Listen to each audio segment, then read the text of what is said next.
پاک فضائیہ کی حکمت عملی نے کیسے 7 مئی 2025 کی صبح انڈیا اور پاکستان میں جاری کشیدگی میں ہونے والے اپنے آخری فضائی معرکے میں کامیابی کے جھنڈے گاڑے اور اس جھڑپ کو اپنے نام کیا۔ ساری دنیا اس خبر سے ہکی بکی رہ گئی کہ پاکستانی لڑاکا طیاروں نے 5 انڈین لڑاکا طیاروں کو مار گرایا ہے۔ دنیا کے لیے اچنبھے کی بات یہ تھی کہ کیسے پاکستان جدید انڈین لڑاکا طیاروں کی تکنیکی برتری کے باوجود ان کو دھول چٹانے میں کامیاب ہوا۔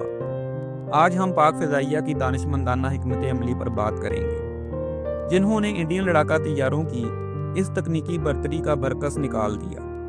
سب سے پہلے ہم انڈین ایئر فارمیشن پر بات کریں گے، جو Falcon command and control aircraft ALW2090 پر مشتمل تھی۔ یہ ایک ارلی وارننگ طیارہ ہے جس کی رینج 500 کلومیٹر تک ہے۔ اس کا کام لڑنا نہیں بلکہ اہداف کی ٹریکنگ، میدان جنگ کو مینج کرنا اور انڈین لڑاکا طیاروں کو پاکستانی لڑاکا طیاروں کی جانکاری فراہم کرنا ہے تاکہ وہ انہیں اپنا نشانہ بنا سکے۔ انڈین ایئر فارمیشن کے باقی حصے میں ہیوی فائٹرز جیسے SU-30 MKI، ملٹی رول لڑاکا طیارے جیسے رافیل اور MiG-29 شامل ہیں۔ پاکستانی ایئر فارمیشن سب سے اسمارٹیسٹ اور انتہائی انٹیگریٹڈ تھی۔ اس کی بیک بون 2 چینی لڑاکا طیاروں JF-17 اور J-10C پر مشتمل تھی، جن کے پیچھے early warning and command aircraft جیسے کہ SAP 2000 موجود تھے۔ پاکستانی منصوبہ انڈین لڑاکا طیاروں کو انتہائی مربوط انداز میں بنے جال میں ٹریپ کرنے پر مبنی تھا۔ وہ تیار اور انڈین فائٹرز کے انتظار میں تھے۔ جیسے ہی بڑی تعداد میں انڈین طیاروں کو اپنے اڈوں سے پرواز بھرتے دیکھا گیا، پاکستانی لڑاکا طیارے تیزی سے پہلے سے طے شدہ گھات کے مقامات پر پہنچنے لگے۔ پاک فضائیہ نے انڈین ریڈار ویزیبلٹی کی لمیٹیشن کو بڑے مؤثر انداز سے اپنے حق میں استعمال کیا۔ پاکستان کو انڈین ارلی وارننگ طیاروں کی صلاحیتوں کا بخوبی علم تھا، جو 500 کلومیٹر تک کسی بھی طیارے کو اپنے ریڈار کی گرفت میں لے سکتے ہیں، لیکن صرف اسی صورت میں جب مخالف طیارے ہائی آلٹیٹیوڈ اور کھلے آسمان میں ہوں۔ اس کا مطلب ہے کہ اگر پاکستانی لڑاکا طیارے 100 یا 200 میٹر کی کم بلندی پر ہوں اور ان کے گرد و پیش کشمیر کی چوٹیاں ہوں تو انڈین ریڈار انہیں پکڑ نہیں سکتا۔ پاکستانی طیاروں نے اسی انڈین کمزوری کا فائدہ اٹھایا۔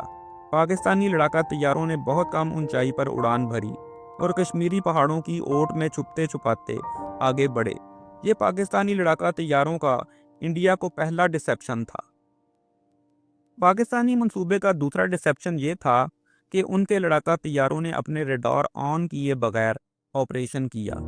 اگر اختصار سے بات کی جائے تو اس کا لب لباب یہ بنتا ہے کہ کسی بھی لڑاکا طیارے کا ریڈار دشمن طیاروں کی تلاش کے لیے برقی مقناطیسی لہریں خارج کرتا ہے، لیکن اسی لمحے یہ لہریں اس طیارے کی اپنی پوزیشن کو بھی دشمن کے جاسوسی کے آلات کے سامنے عیاں کر دیتی ہیں۔ یعنی اگر پاکستانی لڑاکا طیاروں سے اپنا ریڈار آن کیا ہوتا تو ان کی پوزیشن انڈین ریڈار کو معلوم ہو جاتی اور وہ انڈین فائٹر طیاروں کے لیے ترنے والا بن جاتے۔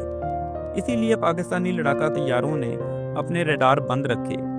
اس آپریشن کو ایسی کارروائی کے طور پر بیان کیا جا رہا ہے جس میں پاکستانی لڑاکا طیاروں نے مکمل خاموشی میں اپنا کام سر انجام دیا۔ تاہم یہاں یہ سوال پیدا ہوتا ہے کہ جب پاکستانی لڑاکا طیاروں نے اپنے ریڈار بند رکھے تو انہوں نے انڈین لڑاکا طیاروں کو کیسے بھانپا؟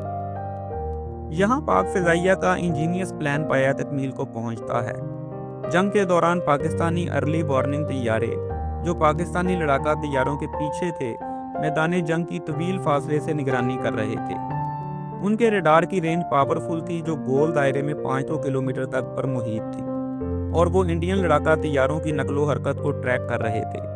جیسے ہی انہوں نے انڈین اہداف کا پتہ لگایا، انہوں نے پاکستانی لڑاکا طیاروں کو ان اہداف کے بارے میں ریئل ٹائم ڈیٹا بھیجا۔ نتیجتاً پاکستانی لڑاکا طیاروں کو اپنے ریڈار آن کرنے کی ضرورت پیش نہیں آئی، کیونکہ انہیں پیچھے سے کام کرنے والے اپنے ارلی وارننگ طیاروں سے انڈین لڑاکا طیاروں کی پوزیشن اور پورے میدان جنگ کی معلومات مل رہی تھی۔ یہاں پاکستانی فائٹر طیاروں نے دشمن کے ہدف کو نشانہ بنانے میں بھی اہم کردار ادا کیا۔ PL-15 کا اصل ورژن 300 کلومیٹر کی رینج رکھتا ہے، جبکہ پاکستان کے استعمال کردہ ایکسپورٹ ورژن کی رینج 150 کلومیٹر ہے۔